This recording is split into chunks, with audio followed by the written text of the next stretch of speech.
Hello everyone.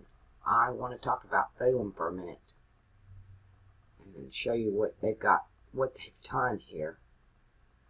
I use everything that's old, way before the printing press. So I'm not into all these changes that they've made. Fomalhaut had the first visible exoplanet in September 26. How to see the star Fomalhaut in your sky, and a word about Fomalhaut, the first planet beyond our solar system visible to the eye. It's also the loneliest star. September 29th, 2017. Look for the loneliest star. Which one is that? Many people would say the answer is Fomalhaut. This is what I have a problem with. Fomalhaut, also designated Alpha Piscis Austrini, is the brightest star in the constellation of Piscis Austrinis, and one of the brightest stars in the sky. It's not. This is all new. I'm using Ptolemy's work. It's definitely the constellation of Aquarius. They changed the times and season. Fomalhaut, Eye of Sauron, with a zombie planet, space.com. I've already showed y'all the Eye of Sauron is part of the Trinity star system of Fomalhaut, and it is the star on the right, which would designate the age of Pisces. It's a fixed star. It's the top of the fixed cross. It's the most important star in the sky to navigators, above and beyond even the polar star. That's the star that never moves. There are two, Polaris and Polaris Australis at the South Pole. But the fixed star at the top of the cross, and the reason for the zodiac around the world, is navigation. After the flood, it was necessary that you know where you're at, where north is, and knowing where those fixed stars are fixes everything. One is in Taurus. That's why the Masons venerate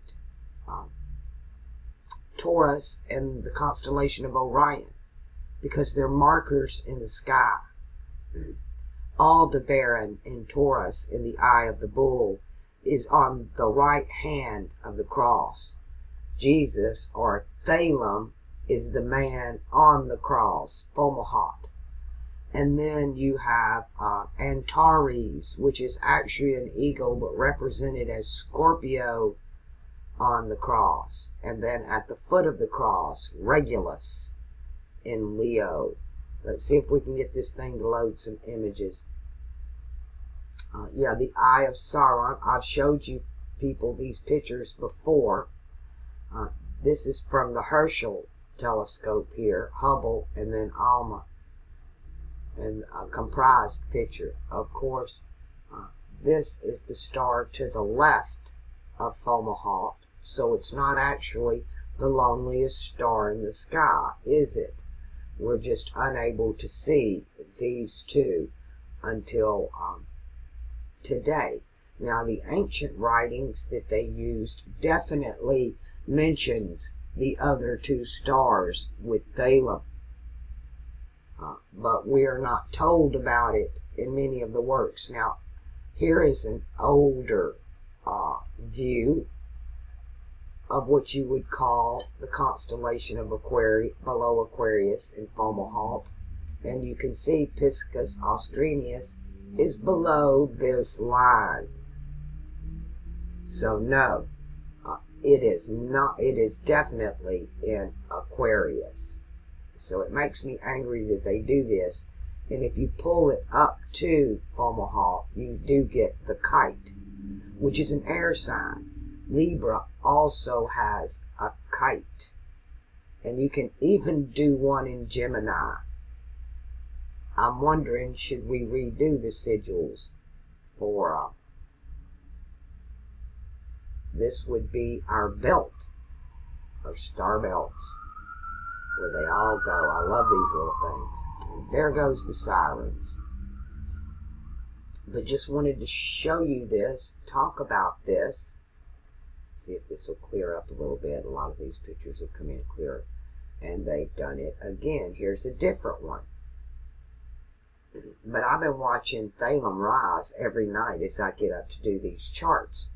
I still like doing them really late at night so I'm not distracted or disturbed by dogs barking or sirens whizzing by if I can help it. And in the day, when I get up, I like to do my video for my blog, just my blog channel. Now, when they talk about the pearl of great price, a pearl is always a star. It could be the moon as well. But the pearl of great price is Fomalhaut. It's Thalem. It's the Lamb of Gad. Now, there are two ways to look at the zodiac in Jewish tradition. Let me see if I can get this. Because the patriarchs are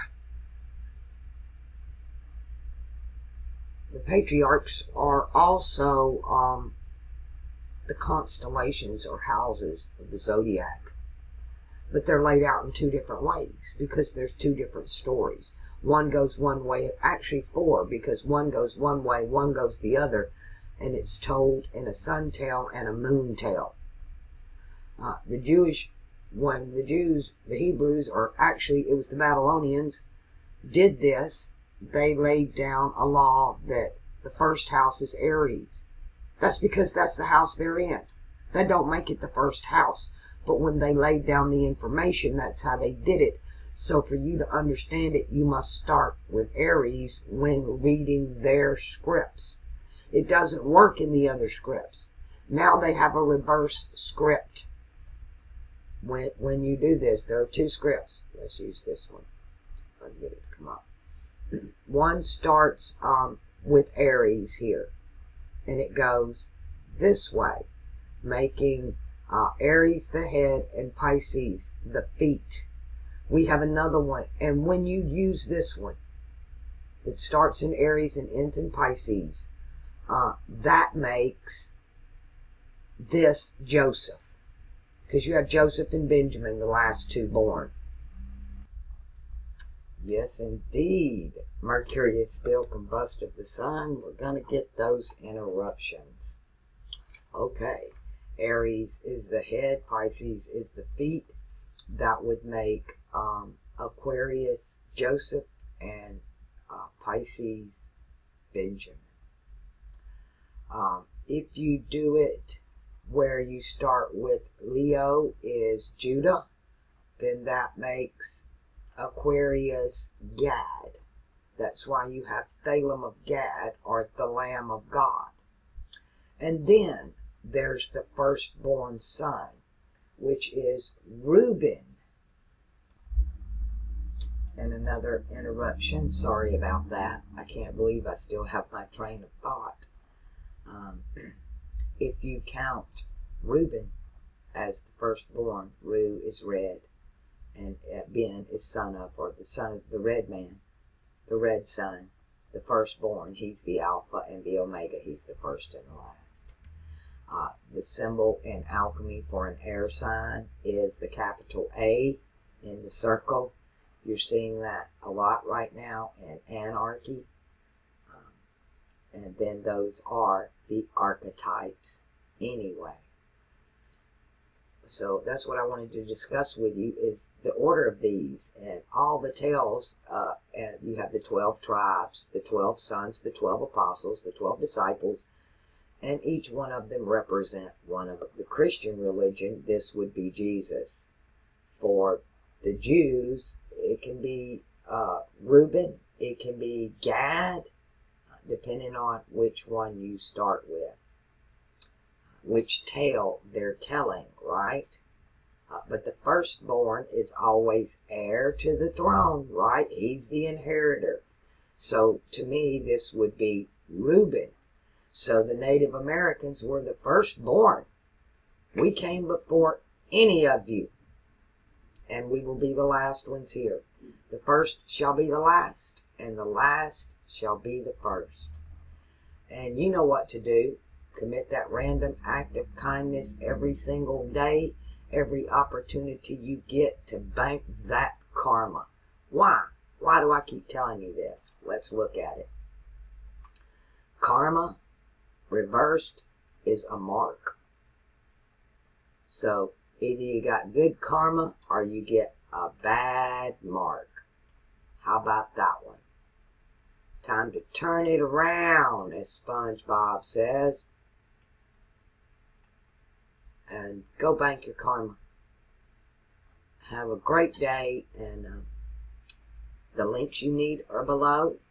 I should finish up with the donation charts this week. There were a couple added to it because of donations, and then I'll get on everybody else's charts and start kicking them out. I will say as fast as I can, but I'm not going to cheat and give you a half-assed chart. So even my fast as you can, I'm going to take my time and do a good job. I'm not going to shortchange you just because you didn't give a donation. That is irrelevant to me. The donations should come from your heart anyway, so that you have good karma, because you don't want to get a bad mark. And we all know what the mark is. The mark is the mark of the beast, the mark of the flesh. That's why it's in red. But this is the karma of the soul. So, and then, you know, they call it karma and dharma. So, but I call it karma and a good mark and a bad mark. Alrighty then. That didn't work out.